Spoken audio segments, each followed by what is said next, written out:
right. Perfect. Well, thank you very much, Steve and Cheryl, for that much too generous introduction. If my late mother were here, being my mother, she would believe every word of it. If my late father were here, being a realist, you would probably wonder who you were talking about. But introductions of that sort remind me of the small boy who fell headfirst into a barrel of molasses. And when they pulled him out, he licked some of the molasses from his face and said, "Lord, make my tongue adequate to this occasion."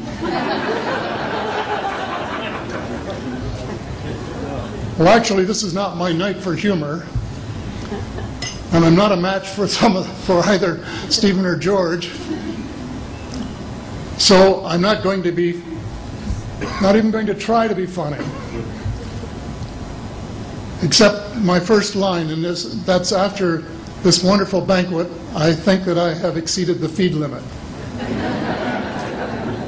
Bad humor, you better believe it. I wish that I were in a mood for good humor, but I'm not. We are hell-bent in the direction of destroying our planet, and frankly, we appear to be doing very little about it. Decades ago, visitors from other planets warned us about where we were headed and offered to help. But instead, we, or at least some of us, interpreted their visits as a threat and decided to shoot first and ask questions after.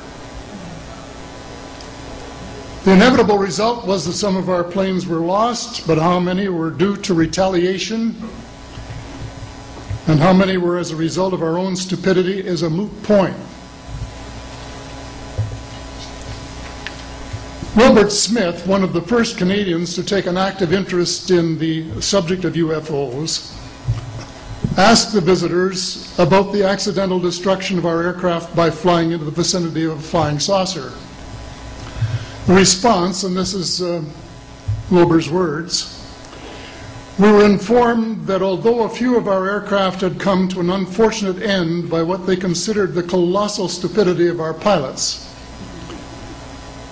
they were now taking corrective measures to avoid our aircraft." I asked them, and this is still Smith, I asked them what happened, and they said, "Well, the fields around the saucers, in order to hold them up, in order to produce the gravity differential, the time field differentials which were necessary to operate the ship,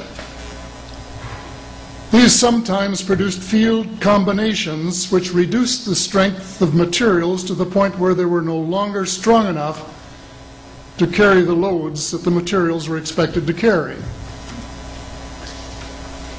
Now, as we know, aircraft, particularly the military type, are built with a rather small factor of safety.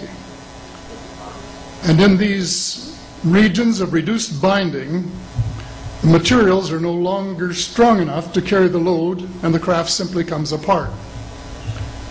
When I read that, I was reminded of the late, great soprano Lily Pons, who used to smash crystal goblets with her high C.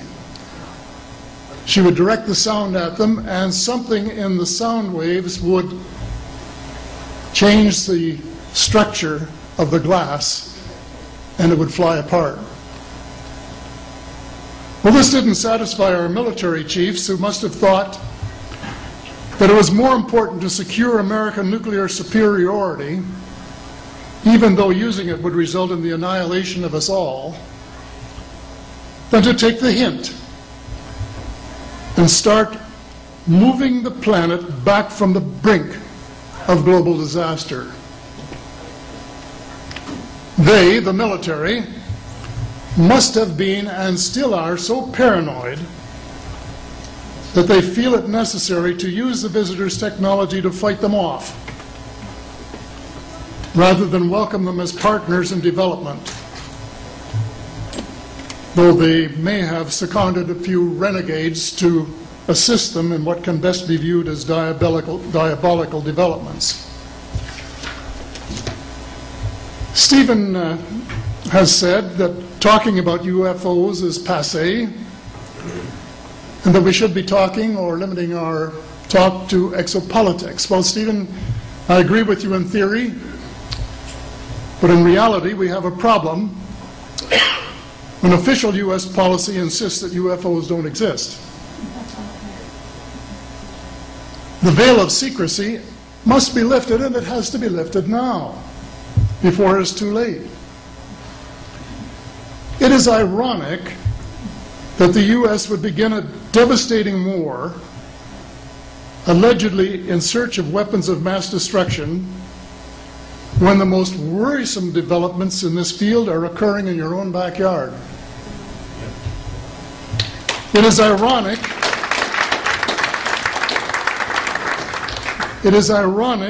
that the U.S. should be fighting monstrously expensive wars in Iraq and Afghanistan, allegedly to bring democracy to those two countries, when it itself can no longer legitimately claim to be called a democracy, when trillions, and I mean thousands of billions of dollars, have been spent on projects about which both the Congress and the Commander-in-Chief have been kept deliberately in the dark.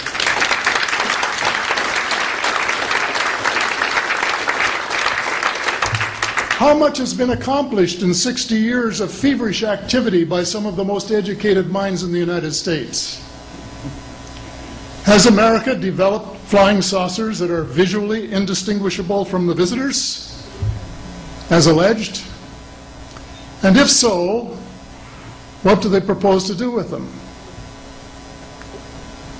Even more critical, what progress has been made in the development of clean energy sources that could conceivably replace fossil fuels and save the planet from becoming a veritable wasteland? Well, who has the answers? Someone does, but apparently they aren't telling either secretaries of defense or presidents because they don't have, quote, a need to know. In a story told by Dr. Stephen Greer,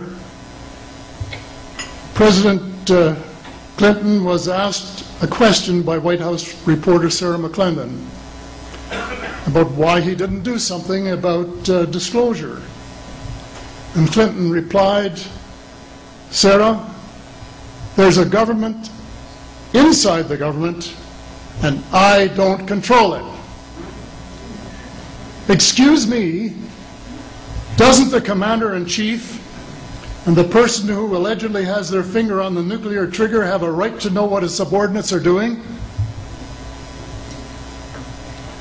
The people of the United States who have paid the bills have the right to know. The people of the world demand to know because it is our descendants too whose lives are in mortal danger. It is time for the people of the United States to launch a new war against the evil of lies, deceit, and darkness, and go all out to win the victory of truth and transparency and light. Thank you.